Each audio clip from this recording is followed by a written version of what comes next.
여러분 안녕하세요. 시사팩토리 100.3 김일입니다. 지난달 1월 13일 전부 개정된 지방자치법이 시행됐죠. 벌써 한 달이 다 되어갑니다. 수도권 중심이 아닌 지역이 중심이 되는, 그러니까 울산이 중심이 되는 지방 분권 시대를 맞이한 셈인데요. 이와 관련해 담당 PD가 여기저기에서 제보와 질문을 많이 받았다고 합니다. 울산에서 지방 분권이 실현되면 시민들 목소리도 반영이 되는 것이냐, 정말 상향식 풀뿌리 민주주의가 맞느냐, 지방정부, 그러니까 울산시청 중심의 그들만의 리그가 아니냐 등의 이야기입니다. 시사팩토리 100.3 오늘 울산 지역 민관 협치가 가능할까라는 주제로 인터뷰를 준비했는데요. 지방자치의 핵심은 탑다운식이 아닌, 그러니까 위에서 아래로 내리꽂는 수직적 사회 구성에서 벗어나서 시민이 주인이 되는 사회 구성을 만들어보자는 취지에 있습니다. 이를 위해서 지역사회에서 민관협치가 정말 중요한데요. 울산광역시청 김태선 정무수석과 얘기 오늘 나눠보도록 하겠습니다. 정치팩토리 지금 바로 출발하겠습니다.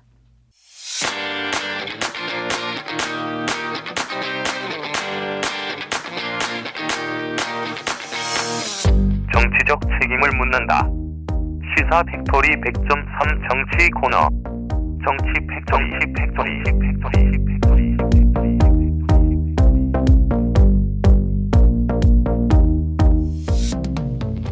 네, 정치 팩토리 시작합니다. 오늘 울산에 필요한 민관 협치에 대해서 얘기 나눠보도록 하겠습니다. 울산광역시청 김태선 정무수석 모셨습니다. 안녕하세요. 안녕하세요. 울산광역시청 김태선 정무수석입니다. 네, 자기소개 좀 더 부탁드립니다. 네.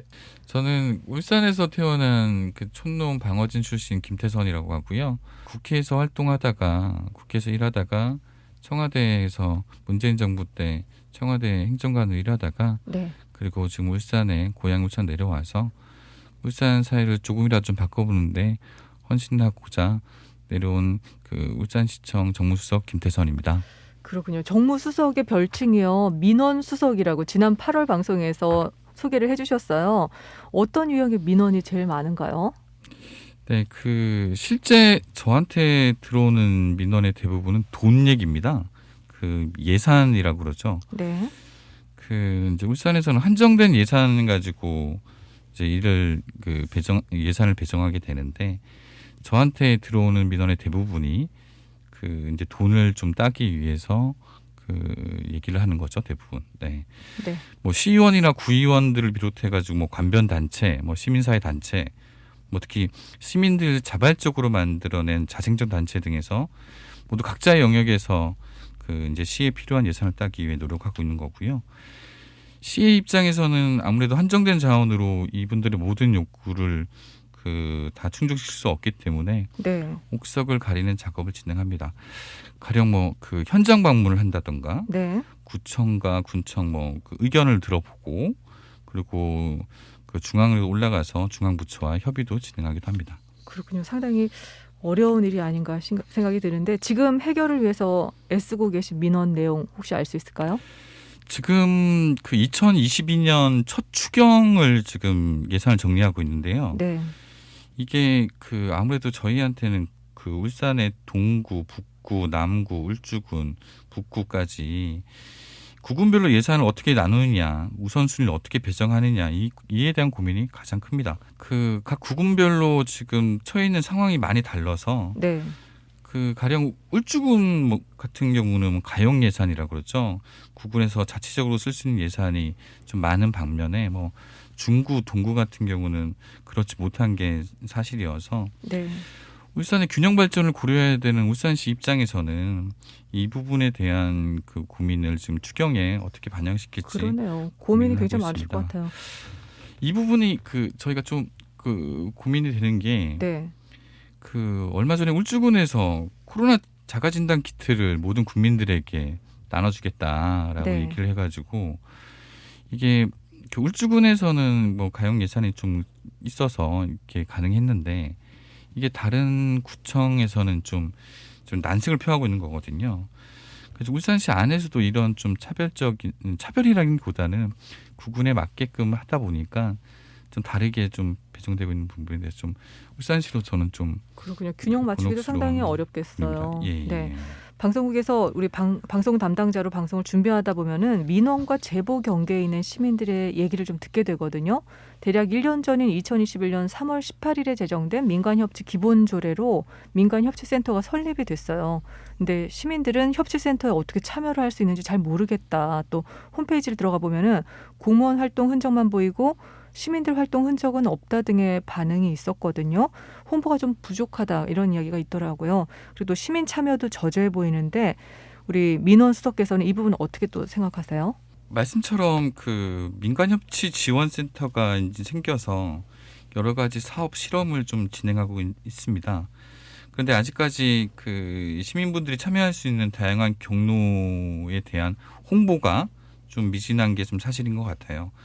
그 홈페이지도 만들고 유튜브 개설하고 페이스북, 인스타그램 같은 뭐 SNS 채널을 구축해 놨는데 네. 시민들이 그 흥미를 가지고 접근할 수 있는 콘텐츠로서는 좀 부족한 게 아닌가라는 그 부분이 좀 있고요. 무엇보다 그 민간협치란 말이 아직 시민분들에게 조금은 낯선 용어가 아닐까라는 생각도 듭니다. 네. 그 민간협치라는 말 그대로 민과 관, 즉 시민과 행정이 서로 힘을 합쳐 뭐 사회의 뭐 다양성, 역동성 뭐 이런 부분을 이런 정책 환경 변화를 네. 행정 해결의 한계를 좀 극복해 보자 이런 건데 이를 위해서 다양한 시민이 행정에 참여할 수 있는 논의의 장을 만들기 위한 겁니다. 그런데 네. 민간협치 지원센터가 이제 울산에서는 걸음마 단계라고 보시면 될 것 같아요. 네. 아직은. 네, 홍보 부족이 아직 문제가 되는데 네. 여튼 울산시에서도 어떻게 시민분들을 참여를 이끌어낼지 그 얘는 고민을 좀 하고 있고 네. 그 조만간 이에 대한 고민의 결과물로 나오지 않을까 좀 생각하는 게 있습니다. 예, 그렇군요. 네네. 그러면은 민간협치센터를 통해서 시민과 시청이 공동으로 정책을 고민하고 또 수립하는 게 민간협치 기본조례 취지잖아요. 그렇죠. 그럼 지금 1호 민간 공동발의 정책으로 어떤 사안이 논의되고 있나요? 그 뭐 정확히 1호라고 말씀드리기는 좀 그 어려운데 네.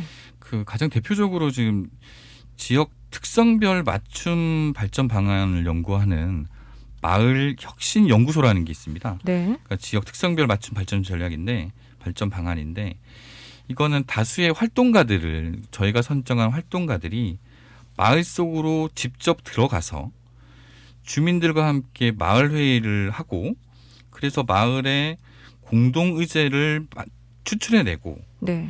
그걸 통해서 생활 안전, 방역, 돌봄, 의료, 일자리 창출, 생활 전반의 모든 정책들을 본인 스스로 논의해서 이끌어가는 자발적 공동체를 조직해 나가는 겁니다. 이게 바로 마을혁신연구소라고 저희가 지금 그 준비하고 있는 거고 대표적으로 이 마을혁신연구소에서 나왔던 게 노노케어라는 사업이 있습니다. 네. 이게 뭐예요?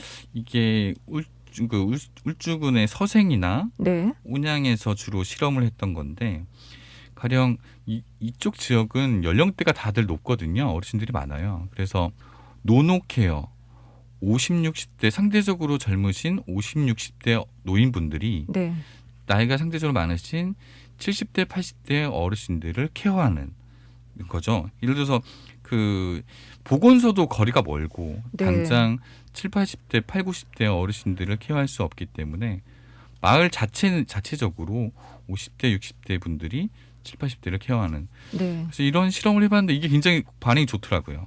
그래서 이번에 울산에서 사회서비스원이 생겼는데 네. 여기서 이 사업을 좀 특화시켜서 연계하는 사업까지 지금 진행하려고 합니다. 네. 구체적으로 어떻게 케어하는 거예요? 이분들이 만약에 그 80대, 90대 분들이 갑자기 쓰러지면 네.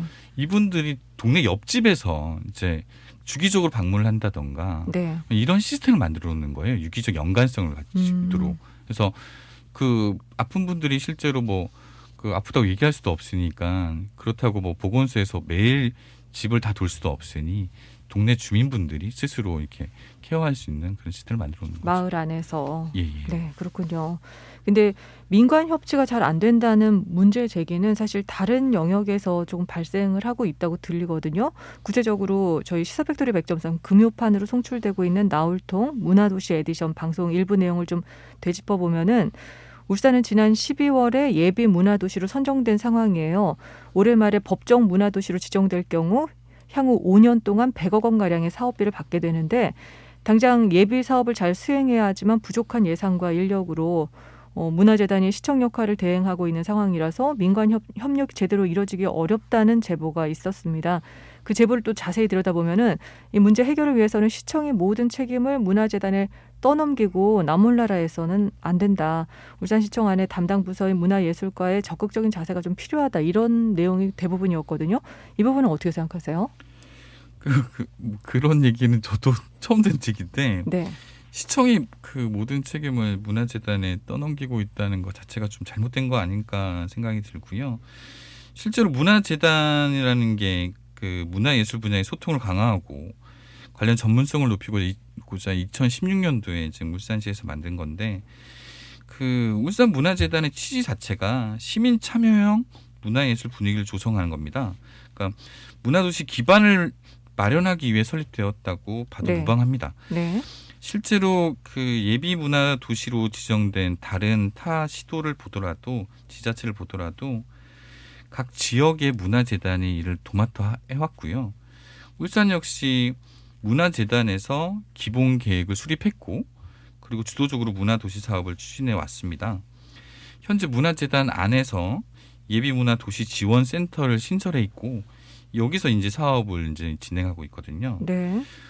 그 일부 시민들의 관점에서는 그 소통이나 뭐 부족한 면이 좀 있을 수 있겠지만 그 최선을 좀 다하겠다는 말씀드리고 문화재단이 더 성장하고 제 역할을 좀 제대로 수행할 수 있도록 시에서도 적극적으로 지원하도록 하겠습니다. 그리고 이게 문화도시 사업 얘기가 나와서 그런데 네. 이 울산이 예비 문화도시로 선정될 때 저희가 신청을 하게 될 그 중앙부처로 신청을 할 때 사업명을 네. 꿈꾸는 문화도시 문화공장 문화도시 울산이라는 제목으로 네.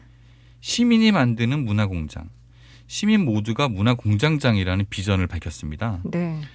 이런 비전 하에 문화도시 신청을 하게 되었고 작년 12월에 예비 문화도시 선정되었는데 이처럼 시민이 함께하지 않으면 저희 예비 문화도시 선정이 자체가 할 될 수 수가 없었고 없네요. 네. 저희 비전 자체가 시민과 함께하는 거기 때문에 지금 그 시민들의 참여를 이끌어내고 시민과 호흡을 맞춰가지고 함께 해야지 최종적으로 문화도시 사업에 선정될 수 있다고 보기 때문에 네. 이 소통은 더욱더 강화돼 나갈 예정입니다. 그렇군요. 근데 지난 1월 21일에는 2021년도 문화도시 추진 시민기획단에 참가했던 우지연 씨랑 인터뷰를 진행했었거든요. 근데 거기서 나온 이야기에도 주목해 볼 필요가 있는데 시민 모두가 문화도시 사업에 참여할 수 있게 사업 접근성을 좀 높여야 한다. 또 적극적인 홍보가 필요하다라고 말씀을 하셨어요.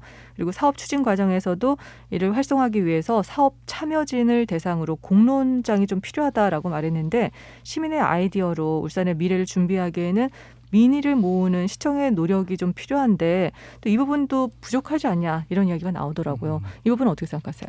그 좀 전에도 말씀드렸지만 이게 문화도시 사업이라는 게 행정 중심이 아닌 시민 주도 과정을 중요시 여기는 사업이거든요. 네. 그 울산시가 예비 문화도시로 선정된 것 자체가 시와 문화재단 그리고 그 시민들이 함께해서 협업과 소통의 성과라고 할 수 있습니다. 네. 그 실제로 문화도시 추진 사업 자체가 시민 추진단 그러니까 문화도시 선정을 위한 시민 추진단을 통해서 대부분의 의제가 발굴이 되었습니다. 그리고 좀 전에 말씀하신 사업 추진 과정에서 사업 참여진이 참여해서 공론의 장이 필요하다. 저는 이 말에 적극적으로 동의를 합니다. 이에 대한 고민으로 나온 게 문화 공론 광장이라는 게 있습니다. 네. 사업 그 참여자들이 직접 공론화 작업에 그 공론화를 하는데 포함되는 겁니다. 그 사업 참여진들이 포럼을 개최하고 미니 포럼을 계속 개최하고 그리고 그 성과 공유 대회를 열어서 공론의 과정을 발전하는 취지고요. 이와 별개로 더 나가서 나도 시민 기획자라는 사업을 좀 만들고 있는데 네. 여기 이 나도 시민의 기획자 말 그대로 나도 시민 기획자라는 사업 통해서 네. 시민 참여를 좀 더 적극적으로 이 사업도 이끌어낼 하고 있는 예정입니다. 거네요. 이제 그러면. 향후에 아직까지는 계획을 세워놨고요. 이제 올해부터 시작될 예정입니다. 그렇군요. 2022년부터는 나도 예, 예. 시민 기획자 이 프로그램을 운영하겠다는 말씀이시네요. 예, 맞습니다. 예, 예. 공론장 이야기를 좀 이어가 보면 민간협치 기본조례 내용을 보면은 민간협치 이 정책 발굴을 위해서 시민 제안을 보장하고 또 수기 공론을 통한 울산적 의제 발굴과 사회적 합의점을 도출하는 소통하는 과정 정도로 공론장의 중요성이 언급이 됩니다. 근데 울산 CBS에서는 시민 참여형 방송을 적극 송출하고 있는데 우리 제작진은 울산의 언론인 주도 공론장과 지방정부 주도 공론장만 존재하고 시민 주도 공론장은 없다라는 문제의식을 사실 공유하고 있거든요. 그리고 40%가량을 시민 참여형으로 방송을 내보내고 있는데 시민 중심 공론장 부족에 대해서 어떻게 인식을 하고 있는지도 궁금해요. 실제 울산시에서도 시민 중심 공론장이 부족하다는 얘기가 어느 정도 뼈아픈 저희 현실이라고 봅니다. 근데 이는 울산뿐만이 아니고 다른 광역시도 공존하는 문제인데요. 저희가 지금까지 사회적 의제를 발굴하고 합의점을 도출하는 과정 속에서 네. 실제로 행정과 언론이 주도했던 게 사실이기 때문이죠. 울산시는 민선 7기 캐치프라이즈로 네. 시민과 함께 뛰는 울산이라는 타이틀을 정하고 네. 시민과 함께 해왔다고 좀 조심스럽게 평가해 보는데요. 민선 7기의 큰 성과 중 하나가 바로 미래비전위원회를 만들어서 미래비전위원회를 통해서 시민의 시민 참여, 민간 협치 활성화 이 부분의 논의가 상당히 진전이 되었고 이를 통해서 민간 협치 기본 조례가 제정이 되었습니다. 그리고 저희가 좀 자랑스럽게 내놓고 있는 게 네. 온라인 시민 플랫폼 시민 다듬이방이 있고요. 시민 다듬이방요? 네, 여기가 네. 시민들이 의제를 만들어서 온라인 시청 홈페이지 안에 시민 다듬이방이 있는데 여기서 네. 실제로 의제를 선정하고 얘기를 나눠서 공감수가 많아지고 그리고 댓글이 많아지면 이에 대한 제가 답변을 하는 이런 수기의 과정이 있고요. 네. 또 오프라인 안에서는 각 동네마다 안고 있는 문제를 시민들이 직접 해결하기 위해서 지역 문제 해결 플랫폼이라는 사업을 하고 있습니다. 네. 결국 온라인상의 시민 다듬이방 그리고 오프라인상의 지역 문제 해결 플랫폼 이를 통해서 제안된 의제를 네. 수기 공론하고 그리고 정책 의제로 선정을 하게 됩니다. 그리고 나서 울산시 민간협치회의 공론화위원회에 네. 올라가게 되고 여기서 지금 논의를 하게 되는 거죠. 여기 참여율은 어떤가요? 아직까지 좀 계속 홍보 문제가 나오는데 홍보 문제도 있고 이에 대한 이제 사회 전반적인 분위기 자체가 아직 내가 이걸 해야 되겠다 이런 네. 분위기가 익숙하지가 아직까지 않은 있어서 거네요. 네, 아직까지 네. 좀 낯선 문화가 좀 있어서 이게 올라오지는 않았는데 이게 지속적으로 퍼지면서 전 자연스럽게 시민의 자발적 참여가 가능하리라고 생각됩니다. 그렇군요. 근데 시민 중심 미디어 공론장에 대한 요구로 공동체 미디어 지원 조례가 지난 가을에 제정이 됐습니다. 근데 울산시청 기획조정실 사회혁신 담당자를 통해서 확인을 해보니까 관련 조례에 대한 기본 계획과 또 예산이 수립되지 않은 상황이었어요. 얼마 임기가 남지 않은 민선 7기에서 이게 진행 가능한 사안인지 어떤지 궁금합니다. 공동체 미디어 지원 조례는 시민 스스로가 영상을 기획한 PD가 되고 그리고 영상 촬영 기법을 스스로 익혀서 촬영 기사가 되고 리포터까지 하는 이제 마을 공동체 미디어를 지원하는 사업입니다. 근데 여기서 예산 편성이 왜 안 됐냐라는 얘기가 나오던데. 네. 근데 예산 편성 시기를 좀 생각해 봐야 돼요. 이 가령 네. 내년 예산 2023년 예산을 편성한다고 하면 올해 8월이면 정리가 돼야 됩니다. 그래야지 분석하고 나중에 네. 시의회에서 논의도 하고 네. 최종적 결정할 수 있는데 내년 예산은 올해 8월까지 예. 해야 되는 거예요. 네. 그러면 똑같이 이 조례가 작년 9월에 제정이 되는 바람에 네. 8월에 예산 편성이 끝난 상황이 된 거예요. 올해 예산은 끝났네요. 네네. 네. 그래서 실제 예산 부분에는 반영이 안 돼 있고요. 그렇다고 이걸 진행 안 하냐 이건 아닙니다. 울산시에서 이 부분은 예산을 편성하기 위해서 시민 참여형 마을 교부세 공모 사업이라는 게 있습니다. 그래서 마을 교부세 공모 사업을 통해 가지고 공동체 미디어 사업을 지속적으로 추진을 할 예정입니다. 네. 예, 구체적으로 좀 더 말씀드리면 그 공동체 미디어 활성화 지원 계획을 올 3월에 수립을 할 거고요. 이미 수립돼 있는 부분을 좀 그 정리하는 거고, 그리고 공동체 미디어 위원회를 4월에 구성하고, 그리고 6월에 시청자 미디어 재단 울산 센터와 위탁 운영을 할 예정으로 지금 준비 중에 있습니다. 네, 그렇군요. 시청 일부 직원들과 또 울산시 출연 공공기관 직원들의 얘기를 들어보면은 울산시청과 유관기관에 대해 일부 시민들이 강한 불신을 가지고 있어서 민관협치 시작 자체가 어렵다라는 이야기가 있어요. 공공기관이 업무 집행을 할 때 소요되는 예산과 행정력이 한정돼 있는데 이에 대한 시민들의 이해가 필요하다는 주장이기도 합니다. 이와 관련해서 시민 대상으로 민관협치에 대해 할 말이 있으시다면 한 말씀 부탁드릴게요. 그 솔직히 행정을 하는 공무원과 그 시민의 눈높이는 차이가 좀 있는 게 사실인 것 같아요. 그 예산이 수반되는 뭐 행정의 경우에는 그 절차가 상당히 까다롭고 소요 시간도 많이 걸립니다. 이게 시민의 세금으로 집행을 하다 보니까 절차적 타당성을 좀 많이 따지는 게 사실이기도 하고요. 반면에 시민들의 입장에서는 공무원들이 좀 많이 답답해 보이라고 봅니다. 그 소위 어공이라는 저 입장에서도 보더라도 공무원들의 이런 절차적 타당성 부분이 네. 쉽게 납득이 안 될 때도 있으니까요. 근데 그 민과 관은 서로 다른 기준과 방식, 성격이 있기 때문에 이걸 인정을 해야지 저는 가능하다고 봐요. 네. 시민들은 행정의 복잡한 절차와 서식 등 이렇게 그 소모적인 부담을 좀 받아들일 준비가 되어 있어야 하고, 행정은 시민 영역에 대한 염려를 좀 내려놓고 실험과 도전을 허용하는 좀 진취적인 협업 문화를 받아들여야 할 것 같아요. 제가 시민분들께 한 가지 더 말씀드리고 싶은 거는 네. 시민은 더 이상 그 행정의 수혜자가 아닙니다. 이제는 주체자입니다. 그 여러분들이 참여만이 행정을 바꾸고 그 울산을 바꿀 수 있다고 생각됩니다. 그렇군요. 수혜자가 아니라 주체자다. 협업이 필요한 거네요. 네네. 네. 끝으로 한 말씀 부탁드릴까요? 그 민간협치는 그 시민들의 집단 지성과 이해 조정을 통해서 합의점을 도출해가는 이상적인 갈등의 해결 창구입니다. 그 울산시가 작년 8월에 그 청년 문제, 일자리 문제, 공공 갈등, 지역 문제를 시민들과 함께 해결하고자 울산 민간협치 회의를 출범시켰습니다. 그 울산 민간협치회의는 울산형 수기 민주주의 추진의 밑그림이 될 거라고 보고 확신하고 있고요.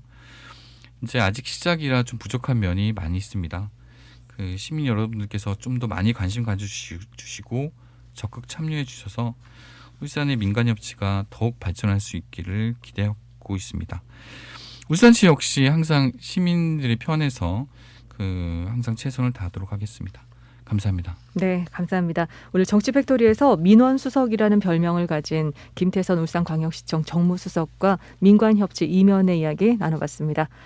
시사팩토리 100.3 이제 마칠 시간인데요. BTS의 봄날 띄워드리면서 저는 인사드리겠습니다. 지금까지 김일이었습니다.